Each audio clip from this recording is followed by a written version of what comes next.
हमने हमारी last video में पास्ट एडजस्टमेंट कवर अप कर लिया था। पास्ट एडजस्टमेंट क्या होता था कि भाई जब भी हम अकाउंट्स प्रिपेयर कर रहे थे अंडर पार्टनरशिप फर्म, तो जो कुछ भी मिस्टेक्स हमने उन अकाउंट्स को प्रिपेयर करते वक्त कर दी थी, उन्हें एक स्टेटमेंट और एक जनरल एंट्री के थ्रू, केवल एक जनरल एंट्री के थ्रू कैसे रेक्टिफाई करते थे, हमने वो सीखा था। अब वो जनरल एंट्री बनाने के लिए हमने एक स्टेटमेंट सीखा था, वो स्टेटमेंट देख लिया था। फिर लास्ट वीडियो में ही मैंने आपसे बोला था कि एक और क्वेश्चन हम पास्ट एडजस्टमेंट पर देखेंगे। तो आइए देखते हैं एक और क्वेश्चन, क्योंकि ये टॉपिक इतना इंपॉर्टेंट है इसलिए इसके दो वीडियोस बनाने पड़ रहे हैं। तो देखते हैं question. A, B and C are partner with capital 30,000, 20,000, 10,000। Question समझते भी जाते हैं साथ में। A, B, C तीन पार्टनर हैं आपके, कैपिटल है इनकी 30,000, 20,000 एंड 10,000। आगे क्या बोल रहे हैं? They were entitled to interest on capital of 5% per annum। Interest on capital कितना देना है भाई इनको? 5% पर एनम, यानी कि 1500 आपके ए को, 1000 बी को, और इसका 500 आपका, सॉरी 5% 500 निकल के आएगा। आगे बोल रहे हैं B was entitled to a salary of 6000। B को सैलरी दे रहे हैं 6000 का, तो ये आ गया आपका सैलरी, बी को 6000 दे दी सैलरी। आगे बढ़ते हैं। C was also entitled to a commission of 5%। ये एक चीज ध्यान से सुन लेना, ये सेंटेंस मोस्ट इंपॉर्टेंट है। She was also entitled to a commission of 5% on net profit after charging interest on capital but before charging salary payable to be. क्या बोल रहे हैं? सी को कमीशन देना है नेट प्रॉफिट पे 5%, लेकिन उस नेट प्रॉफिट पे 5% देना है जिससे इंटरेस्ट ऑन कैपिटल डिडक्ट हो चुकी है after charging interest on capital, यानी कि नेट प्रॉफिट में से इंटरेस्ट ऑन कैपिटल देने के बाद सैलरी देने के पहले नेट प्रॉफिट कितना है आपका? 30,000। इंटरेस्ट ऑन कैपिटल का सम कितना गया? 3000। तो इंटरेस्ट ऑन कैपिटल देने के बाद सैलरी देने के पहले जो भी अमाउंट आएगा उस पे 5% आपको कमीशन देना है सी को। तो ये आ गया आपका 27,000। 27,000 का 5% 1350 आ गया कमीशन। किसको देना था हमें कमीशन? सी को। तो कमीशन दे देते हैं 1350 कमीशन। आगे बढ़ते हैं। Net profit was 30,000 distributed in the ratio of capital. Net profit किस रेशियो में बांट दिया गया है? कैपिटल के रेशियो में, यानी कि क्या रेशियो है? 3:2:1।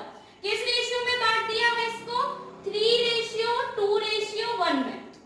आगे, without providing for any of the above adjustment, यानी कि नेट प्रॉफिट को बिना कोई इंटरेस्ट ऑन कैपिटल दिए, बिना कोई सैलरी दिए और ना ही कोई कमीशन दिए 30,000 को एज इट इज बांट दिया। बांटना कैसे था? इंटरेस्ट ऑन कैपिटल का पेमेंट करना था, सैलरी का पेमेंट करना था, कमीशन का पेमेंट करना था, उसके बाद जो अमाउंट बचता उसको हमें बांटना था। लेकिन उन्होंने क्या किया? 30,000 को ये सारी पेमेंट किए बगैर कैपिटल के रेशियो में बांट दिया। अच्छा, जो बचेगा यानी कि जो बांटना चाहिए था वो किस रेशियो में बांटना चाहिए था? 5:2:3 में। तो एक्चुअल रेशियो क्या है आपका? 5:3। आपने बांट किस में दिया है? इसमें। देना क्या क्या चाहिए भाई? कोई भी एडजस्टमेंट नहीं दी है, यानी कि ना ही आपने इंटरेस्ट ऑन कैपिटल दिया, ना ही कि आपने सैलरी दी है और ना ही आपने कमीशन दिया। सीधे नेट प्रॉफिट उठाया, कैपिटल के रेशियो में बांट दिया। करना क्या चाहिए था? नेट प्रॉफिट को आप शिफ्ट करते, उसके बाद जितने भी एडजस्टमेंट थे आपके, जितने भी पेमेंट थे वो पेमेंट करते, फिर जो नेट प्रॉफिट बचता उसको आपको इस रेशियो में बांटना था। तो हम देख लेते हैं सॉल्यूशन। उसके लिए मैं क्वेश्चन रख कर देती हूँ, जिसको भी लिखना है वीडियो पॉज करके क्वेश्चन नोट डाउन कर ले। ठीक, अब देखते हैं सॉल्यूशन। तो सबसे पहले तो जो प्रॉफिट हमने बांट दिया है, गलत बांट दिया है, उसको वापस ले लेंगे, जैसे कि हमने अपनी प्रीवियस वीडियो में देखा था। जो गलत चीजें दे दी है उनको क्या करेंगे? वापस ले लेंगे। तो अब पार्टनर से वापस लेंगे तो पार्टनर के लिए क्या हो गया? लॉस।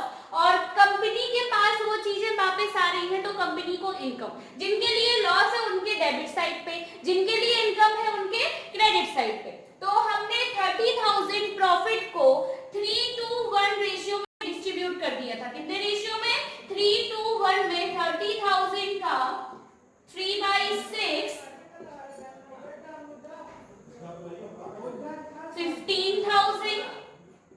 10,000 एंड 5,000।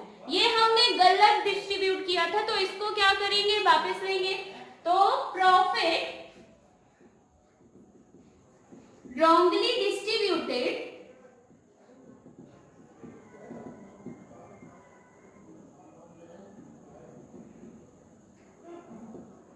3:1 में जो आपने गलती से डिस्ट्रीब्यूट किया था उसे आप वापस ले रहे हो, तो पार्टनर्स के लिए लॉस है, पार्टनर्स के डेबिट साइड पे जाएगा। 15,000 ए का डेबिट, 10,000 बी का डेबिट एंड 5,000 सी के डेबिट।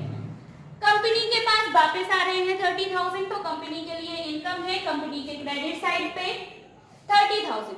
उसके बाद इंटरेस्ट ऑन कैपिटल आपने नहीं दिया, सैलरी आपने नहीं दी, कमीशन आपने नहीं दिया, तो इन तीनों चीजों को दे लेते हैं। Interest on capital to be credited जो देनी चाहिए था, कितना देना चाहिए था, 1500, 1,500। अब सोचे पार्टनर्स को इंटरेस्ट ऑन कैपिटल मिल रहा, तो पार्टनर्स के लिए क्या है, इनकम। इनकम कहाँ जाती है, क्रेडिट साइड पे। तो ए के क्रेडिट पे 1500, बी का क्रेडिट 1000 एंड सी का क्रेडिट 500। तीनों को दिया है, तो कंपनी के लिए क्या हो जाएगा, 3000 का एक्सपेंस आर डेबिटेड, 3000 डेबिट हो गया फॉर्म में। उसके बाद salary to be credited, salary किसको देना था, बी को, तो बी के खाते पे, बी के अकाउंट पे क्रेडिट कर देंगे हम 6000 से, इधर फॉर्म को डेबिट कर देंगे 6000 से। रीजन आपको पता है क्यों। इसके बाद कमीशन किसको देना था, सी को, तो कमीशन टू बी क्रेडिटेड, सी को कमीशन दे दिया, कितना देना है, 1350 इसके क्रेडिट में और फर्म के डेबिट में। अच्छा, अब क्या करना था, वही सारा क्वेश्चन हो गया। अभी हम दोनों साइड बैलेंस कर लेते हैं। फर्म का टोटल जा रहा है 30,000 जो कि बड़ा अमाउंट है, तो दोनों साइड 30,000 लेंगे। इस साइड का अमाउंट डिडक्ट करेंगे, 9,000, 10,000, 350 लेस 30,000 से 10,350 लेस किया, 19,650 आया। 19,650 जैसे हम अकाउंट को बैलेंस करते थे उसी तरीके से बैलेंसिंग फिगर लिखोगे 19,650। इसको हमें अब आ गया नेट प्रॉफिट आपका एक्चुअल। इस नेट प्रॉफिट को आपको किस रेशियो में डिस्ट्रीब्यूट करना था, जो आपके क्वेश्चन में दिया हुआ है। क्वेश्चन में कौन सा रेशियो दिया था, 5:2:3। तो 5:2:3 में आप डिस्ट्रीब्यूट कर दोगे 19,650 को। 19,650 इंटू 5/10, ए को जाएगा 9825। ए को कितना प्रॉफिट दे रहे हैं हम, 9825, उसके लिए इनकम है तो हमने क्रेडिट पे डाला। बी का जा रहा है 3930 एंड सी का जा रहा है 5895। ये हो गया तीनों का प्रॉफिट। अभी क्या करना था हमको, याद है सबको, भूल गए, कौन सा क्वेश्चंस लगाए होंगे किसी ने।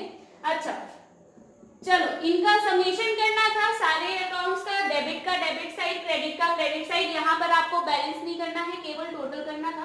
तो 15,000 यहाँ आएगा, ये 5 2 13 1 कैरी, 11,325, यहाँ पर 10,000, यहाँ पर 9,009। तो ये हमने सारे अमाउंट डेबिट का डेबिट साइड, क्रेडिट का क्रेडिट साइड सबको जोड़ लिया। अब देखना है कि ए का डेबिट साइड बड़ा है या क्रेडिट साइड। जनरल एंट्री बनाते हैं तो देखते हैं कि ए का डेबिट साइड बड़ा है या क्रेडिट साइड। कौन सा साइड बड़ा है, डेबिट। तो यहाँ पर जनरल एंट्री बना देते हैं, इज अकाउंट डेबिट। कौन सा बड़ा था, डेबिट। कितने अमाउंट से बड़ा है, 3675। 15,000 में से 11,325 लेस करेंगे तो 3675, दोनों अमाउंट का डिफरेंस। इसके बाद बी का लेते हैं, डेबिट बड़ा है क्रेडिट बड़ा है। कौन सा बड़ा है, डेबिट, सॉरी क्रेडिट बड़ा है, कितना बड़ा है, 930। तो 2B आ जाएगा आपका 930। फिर यहाँ पर देखते हैं डेबिट बड़ा है या क्रेडिट, क्रेडिट बड़ा है, कितना बड़ा है, 2745 से। तो 2C's अकाउंट 2745, ये बन गई आपकी फाइनल जनरल एंट्री। आ गया सबको समझ में? अच्छा ठीक है, फिर इसके भी क्वेश्चंस वीडियो के एंड में दिखाए जाएंगे तो आप उनको सॉल्व करें, और नेक्स्ट वीडियो में इनके सॉल्यूशंस दिखाए जाएंगे तो उनको मैच कर सकते हैं कमेंट